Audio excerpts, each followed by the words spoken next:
लोगों में बड़ा मिथ है कि difference between of intervention cardiologist या कार्डियोलॉजिस्ट, इन दोनों में अंतर क्या होते हैं?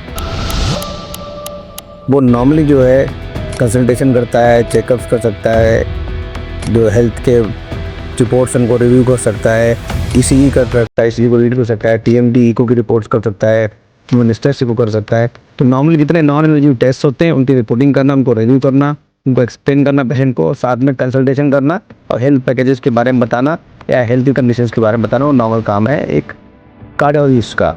हमारे हार्ट को सर्जरी की कब ज़रूरत पड़ती है? तो नॉर्मली मैं तो यही सजेस्ट करूंगा कि दर्शकों को कि आपके हार्ट को हार्ट की सर्जरी की आवश्यकता ना हो। कौन सा सही समय है जब हम किसी एक हार्ट के डॉक्टर को मिलें?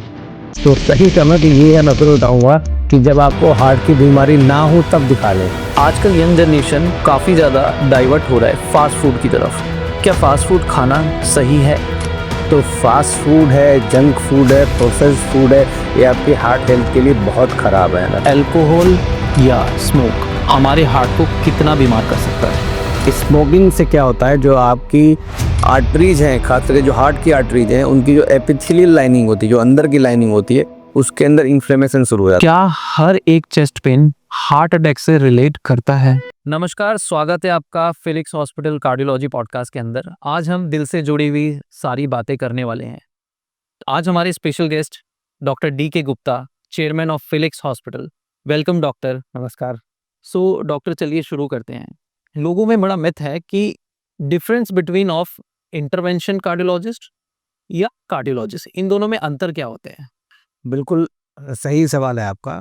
तो अगर हम बात करते हैं एक नॉन इन्वेजिव कार्डियोलॉजिस्ट को, जिसको नॉर्मली कार्डियोलॉजिस्ट भी बोलते हैं, वो नॉर्मली जो है कंसल्टेशन करता है, चेकअप्स कर सकता है, जो हेल्थ के रिपोर्ट्स उनको रिव्यू कर सकता है, ईसीजी कर सकता है, ईसीजी को रीड कर सकता है, टीएमटी इको की रिपोर्ट्स कर सकता है, ह्यूमन स्ट्रेस को कर सकता है।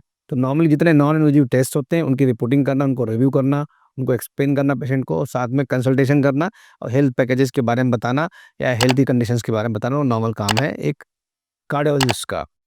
जब बात आती है इंटरवेंशन कार्डियोलॉजिस्ट की, तो उसका मतलब है कि जो जो व्यक्ति है, जो डॉक्टर इंटरवेंशन भी कर सकता है। मतलब अगर किसी को हार्ट अटैक है तो उसकी एंजियोग्राफी करना, अगर उसके ब्लॉकेज आया तो एंजियोप्लास्टी कर देना, अगर किसी के हार्ट ब्लॉक हो रहा है तो टीपीआई, टेम्पररी पेसमेकर इम्प्लांटेशन या परमानेंट पेसमेकर इम्प्लांटेशन, जिसको पीपीआई बोलते हैं, वो लगाना, एआईसीटी डिवाइसेस या और डिवाइसेस हैं वो लगाना। तो जब हार्ट के अंदर कुछ इम्प्लांटेशन करना हो, कोई सर्जरी करनी हो, कोई इंटरवेंशन करना हो, कोई प्रोसीजर करना हो, तो जो डॉक्टर ये सब कर लेते हैं उनको हम बोलते हैं इंटरवेंशन कार्डियोलॉजिस्ट। नॉर्मली मतलब है भाषा में कि जो सर्जरी जैसा रफली काम होता है, इंटरवेंशन उस तरह के लोग। एक होता है सीटीबी सर्जन भी होता है। अगर इससे भी काम नहीं चल रहा है बीमारियों में, हार्ट और हार्ट की सर्जरी करनी पड़ रही है, मीन्स बाईपास सर्जरी करनी पड़ रही है या ट्रांसप्लांट करना पड़ रहा है, तो वो लोग सीटीवीए सर्जन ही करते हैं। कार्डियो थोरेसिक वेस्कुलर सर्जन्स बोलते हैं उनको। ट्रिपल वेसल डिजीज है, मतलब किसी की तीनों आर्टरी ब्लॉक्ड हैं और उसमें एंजियोप्लास्टी नहीं हो सकती है, तो उस कार्य को सीटीवीए सर्जन कहते हैं। तो तीन तरह के लोगों का, एक सिंपल कार्डियोलॉजिस्ट जिसको नॉन इन्वेजिव कार्डियोलॉजिस्ट बोलते हैं, दूसरा होगा इंटरवेंशन कार्डियोलॉजिस्ट जिसके बारे में बताया, और तीसरा होता है सीटीवीए सर्जन, इसको हार्ट सर्जन बोलते हैं। हमारे हार्ट को सर्जरी की कब ज़रूरत पड़ती है? तो नॉर्मली मैं तो यही सजेस्ट करूंगा कि दर्शकों को कि आपके हार्ट को हार्ट की सर्जरी की आवश्यकता ना हो।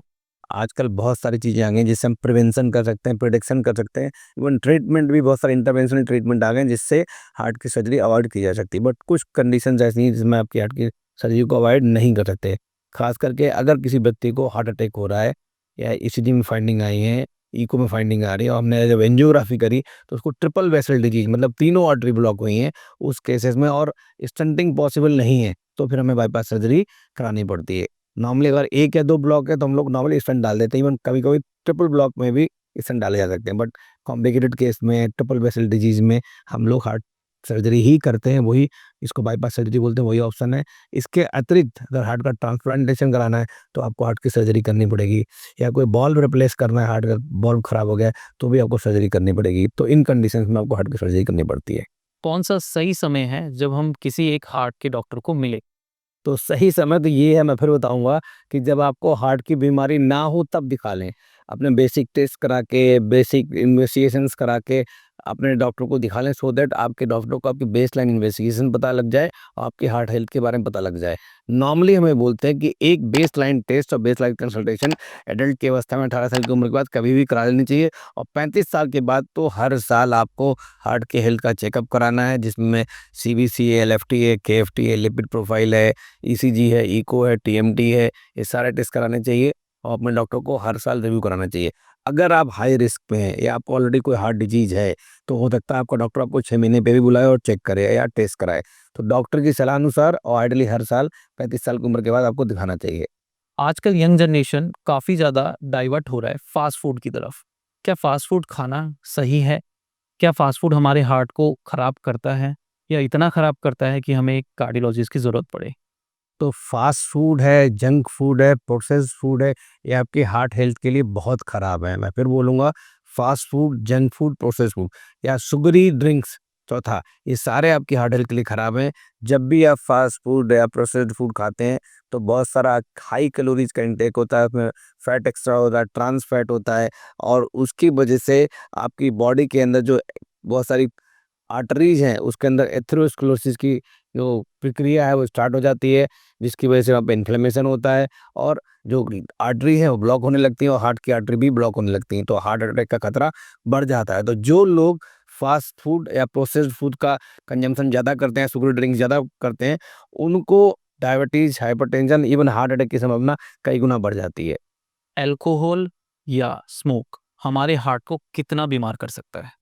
तो जैसा मैंने पहले भी बताया, स्मोकिंग से क्या होता है, जो आपकी आर्टरीज हैं, खास करके जो हार्ट की आर्टरीज हैं, उनकी जो एपिथेलियल लाइनिंग होती है, जो अंदर की लाइनिंग होती है, उसके अंदर इन्फ्लेमेशन शुरू हो जाता है। मतलब वहाँ पे स्वेलिंग आ जाएगी, रेडनेस होगी, ठीक है, एडिमा होगा, और बाद में कभी-कभी उससे नैरोइंग हो जाती है, मतलब आर्टरी पतली हो जाती हैं, प्लेक बन जाते हैं और वो आपके हार्ट की सप्लाई को, ब्लड सप्लाई को बंद कर सकते हैं।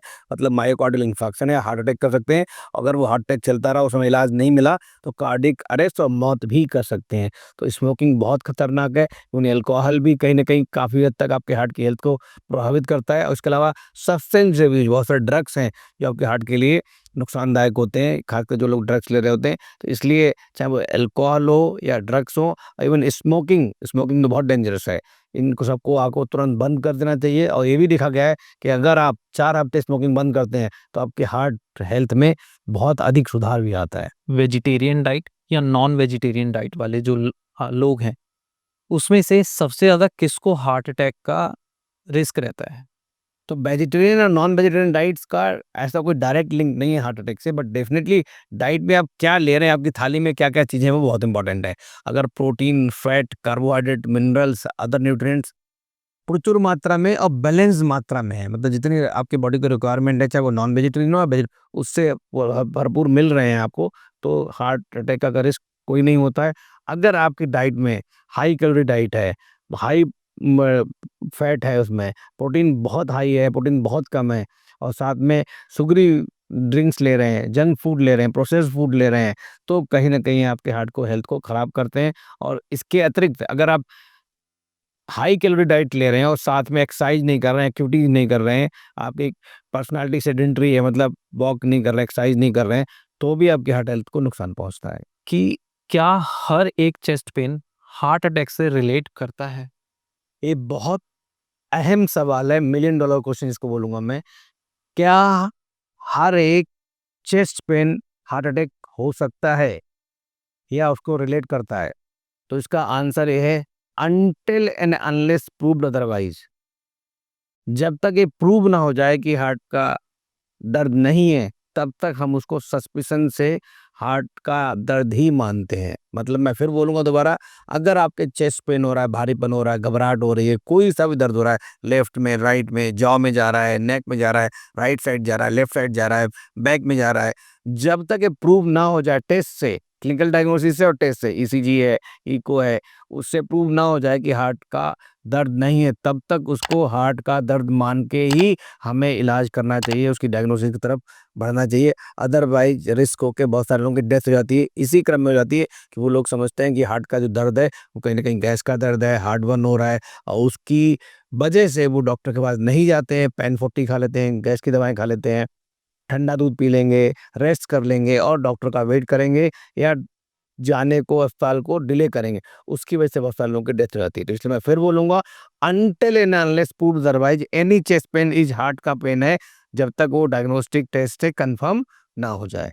कि अगर किसी को हार्ट की बीमारी है, तो उसको अपनी डाइट में किस टाइप के फूड अवॉइड करने चाहिए या किस टाइप के फूड उसको अपनी डाइट में ऐड करने चाहिए? तो अगर किसी को हार्ट की प्रॉब्लम है या इवन नहीं भी प्रॉब्लम है, एडल्ट है, 35 प्लस है, साथ में डायबिटीज है, हाइपरटेंशन है, ओबेसिटी है, इवन हेल्दी भी है, तो भी अब आपको अपनी डाइट का बहुत ध्यान रखना है। मतलब उसमें ग्रीन लीफी वेजिटेबल्स होने चाहिए, सीजनेबल फ्रूट्स होने चाहिए, मीठा बहुत अधिक नहीं होना चाहिए, फैट कंटेंट बहुत ज़्यादा नहीं होना चाहिए, प्रोटीन पर्याप्त मात्रा में मिलना चाहिए, हमें माइक्रो न्यूट्रिएंट्स हमें पर्याप्त मात्रा में मिलने चाहिए।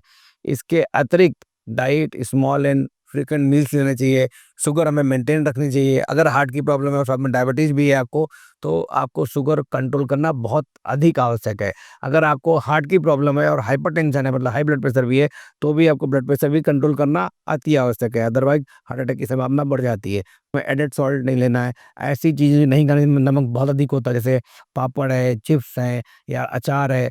तो ये कुछ चीज़ें हैं जिसको आपको थंब रूल बनाना है, इनको नहीं लेना है। लेना क्या-क्या है? लीफी वेजिटेबल्स हैं, चिया सीड्स हैं, फ्लेक्स सीड्स हैं, या आपको हाई फाइबर डाइट जिसमें कॉम्प्लेक्स फाइबर्स होते हैं, कार्बोहाइड्रेट्स होते हैं, ऐसे जिसमें मीन्स हम लोग घर में जो लेते हैं, क्या जो जिसको बोलते हैं मोटा अनाज, तो उसमें कार्बोहाइड्रेट तो होता है, बट वो कॉम्प्लेक्स वाला होता है, वो आपकी हेल्थ के लिए अच्छा होता है, उससे ग्लाइसेमिक इंडेक्स भी कम होती है। तो अगर इन सब चीज़ों को हम लेंगे तो हमारे हार्ट की हेल्थ को बढ़ावा मिलेगा। Thank you sir giving us a valuable comments and answers. तो ये था आज का हमारा स्पेशल पॉडकास्ट आपकी हार्ट हेल्थ को बेहतर करने के लिए। और जानकारी के लिए हमारे चैनल को सब्सक्राइब करें और बेल आइकन को प्रेस करें।